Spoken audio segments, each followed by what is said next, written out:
actually travel to these places when you can? Well, I didn't go to the Netherlands. That would be nice. But I'll go. Yeah. I remember going to Alabama to tape some people with a certain Alabama dialect. When I played cops, I've interviewed because I've played. If you're a man in Georgia, especially before. Now there's a lot of film shooting here, but when I was first here, it was just a lot of. You played a lot of Klansmen and deputies and sheriffs. Played a homicide detective once. So I got to interview a homicide detective. But yeah, so you find out how it's really done. Of course, sometimes there's an adjustment. Like for example, that Newcastle accent.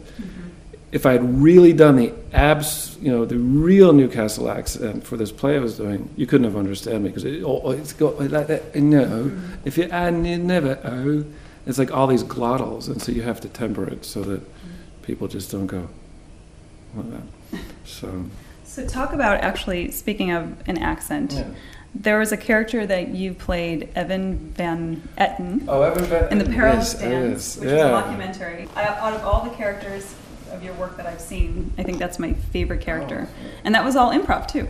Yeah, we just improvised, and it was really, really fun. Right, you were talking about this choreographer who mistreated a mule. How did that idea come to you? That was the premise of we were doing a profile, a mock biography of this man who was this legendary choreographer who had also come from the farm, and he worked originally with a mule, and I think he took him with a pitchfork, and because he used pain. That's how he used. That's right. He used pain to. That's how he worked with people, and that's where he first. I think, as I said in the film, he first pain and dance and pain, dance. We got a clip of that. We're going to show right now. So let's take a look. For the children. Damon was the first one who saw modern dance. He saw where it was going and he said, no, no, no, no, no, no, no. And modern dance said, oh, what? I didn't see you there. And he had a mule, Gus. I think Gus was the name of the mule. And he was working on his very first piece, although I don't think he knew it. I learned that with a pitchfork, I could make that mule do about anything. He was poking Gus with a pitchfork, and Gus turned and bit him hard, and Damon collapsed in a heap, screaming on the floor. And I think that right there was where lightning struck. That's where he first connected pain and dance. Pain and dance. Dance and pain and mule. That was great. That was all improv. But it came from the mind of the director was Bob Clark. He's out in Los Angeles, a really great guy. And he just let the camera run. And great. And yes, it was fun. It was And now you also were the prosecuting attorney in The People versus Leo Frank. That was probably one of my favorite things I've ever done. It was hard because you're playing real people and an awful story. We had the author of the book who had written an extensive biography of Leo Frank, who was, as some people may not know, he was actually from Marietta, and he was lynched. The hard part was that I knew the story really well, even before I'd done the film. And I knew this man was innocent, but as the prosecutor, and the real prosecutor in my research, despised this man. So I had to find all the reasons and why he found him guilty. And it was tricky because on set, the guy playing Leo Frank was a delightful guy, but I just steered clear of him. And I would watch him and to pick out things I did not like about him. And it was hard, but it was really good. And it was hard because it was real courtroom drama, so you had to go toe-to-toe with another actor. And you're playing real people about a very tragic story. And it was produced by PBS.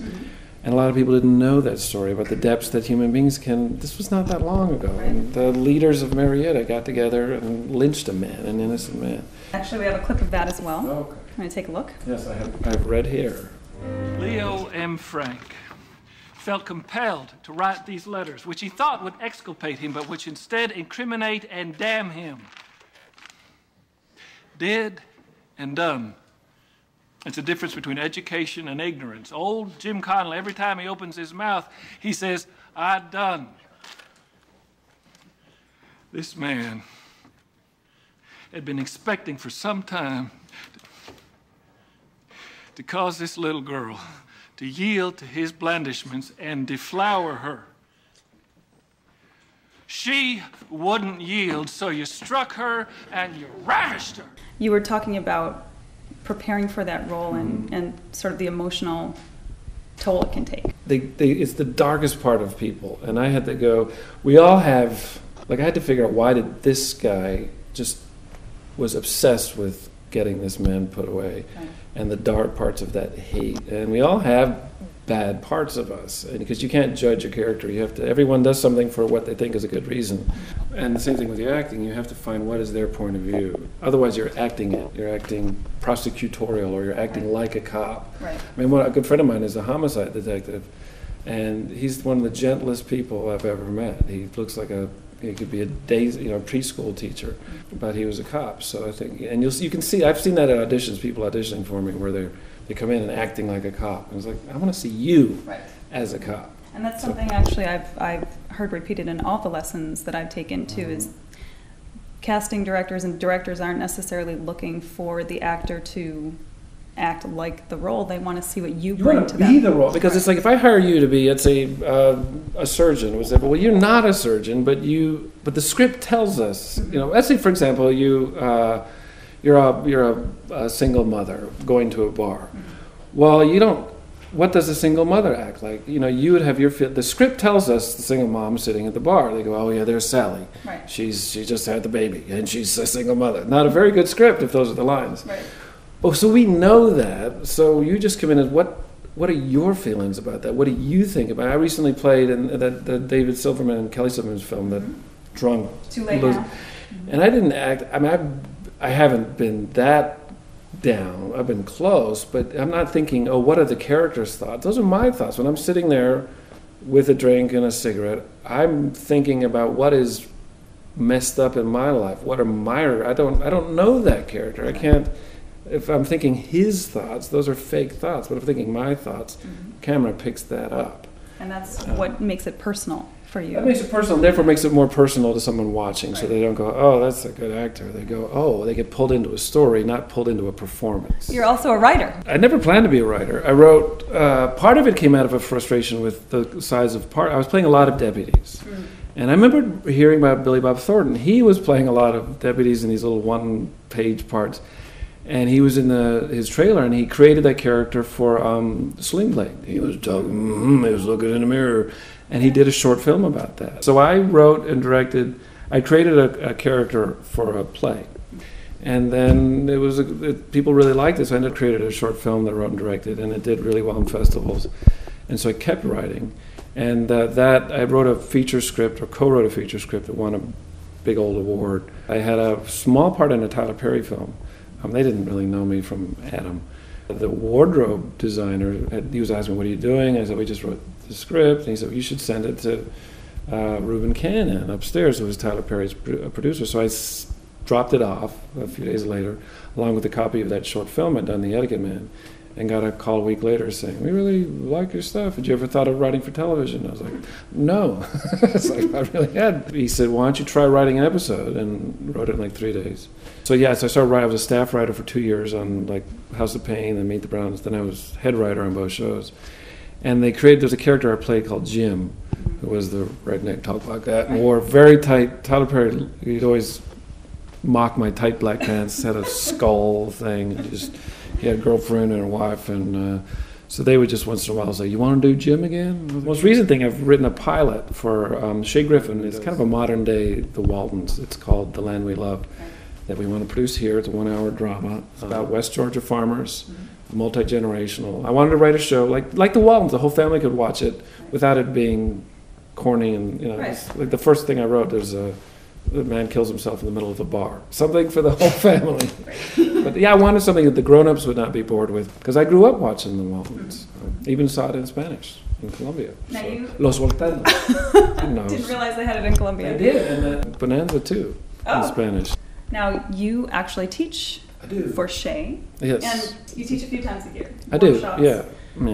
Generally don't do ongoing classes? Or No, I used to before in the 90s I taught ongoing, and I really enjoyed that as a scene study class. It just my schedule doesn't allow for that as much anymore. I actually wish I could. I really, really like to teach.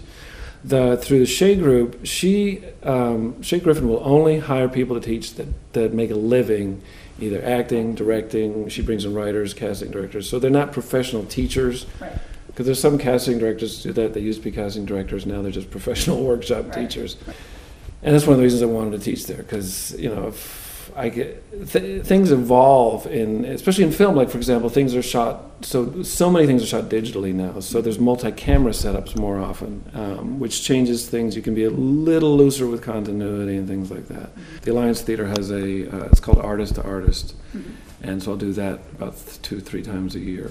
So if a student wants to take your classes, they can go on Chez Group website? The Chez Group. The ChezGroup.com, C-H-E-Z. And you can go to the Alliance Theater, they'll post that. I just say, if you're going to study, see what your teacher's background is. Do they do this for a living? Were they on a TV show 25 years ago?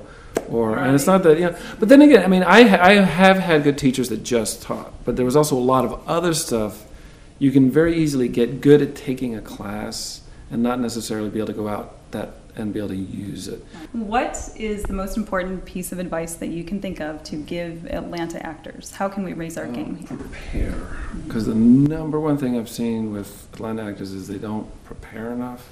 They put their, what's that expression? Cart before the horse. I was going to say their basketball before the horse, which, why would, no, their cart, yes, their cart before the horse, because a lot, it's like, what agent do I get? Where do I get my headshots? Right. You have to have headshots and an agent, but you got to work on your acting. Right. And often, like when I was working at Tyler Perry, actors would come in and audition, and they go, "Oh, I just got my sides," and it's like, well, first of all, I wrote these sides for the casting director, Alpha Tyler, yesterday. She emailed them out last night, so you've had them since yesterday, and you're coming in here reading them. There's no excuse for that. And it's not maybe overly simplistic, but if you really prepare, you will be so much farther ahead than so many actors in this town. And I think it's just, like anything in sports, you practice, you show up early, you stay late. And I don't mean that, acting should come before your life. But there's things that, I'll have, sometimes I've rented a movie I want to see, but then I get an audition. Well, I'd much rather probably watch that movie that night, but it's like, no, I got to sit up. Because I've gone into auditions unprepared, not in a long, long time, but I've had that experience. It's not a good feeling. It's like a little akin to wetting yourself as a child while you're playing Little League Baseball, which I'm sure you've done. I do that all the time. That's a whole other interview. Oh, that's like therapy. No, but it just feels awful because it's not fun. The whole reason I do this is it's fun, and when you're prepared and you go in there, you have a confidence that isn't cocky because it's like you've prepared, right. And the harder you work on something, and you know it, and you've grown an affection for the character. You really want. At the Hunger Games audition, I had really, really prepared, and I went in with I was playing this game center guy, and I created sound effects on my laptop, and I wasn't doing it to show off or anything. It was like being 11 years old again, and I made these explosion and rocket things. So I could go in and pretend it, and I had fun, and the director had fun, and it's like, and that's why we do it. That's why I do it, because I like to pretend. But that means you have to prepare and know your lines, know your sides. And it's not rocket science. And actually, if you walk in prepared, then you can take adjustments more easily from the casting director as well. Yeah, and I've been on this side of the table. And when someone's not prepared, they have this look, they have these help me eyes. Right. Hi, I'm Steve, and I'm going to read for the lawyer. And it's like, instead of I'm Steve, and you have if you're not prepared, it just sucks big turtle poo. Because you've done that before. I have sucked turtle poo. Not sucked turtle poo. I'm not that versatile. Okay. Good. Yes. What upcoming projects can we see you in? I'm about to go shoot this new series, Banshee. It's by Alan Ball, the guy who did 6 Feet Under. Flight that comes out in the fall. In August, I did a film called The Odd Life of Timothy Green, which is a great, really wonderful, cool movie, directed by Peter Hedges, he wrote Gilbert Grape and Dan in Real Life. It's a really fun film. Yeah, just keep, as we all do, just try to keep at it and have fun and be nice and don't complain about the lunch on your set.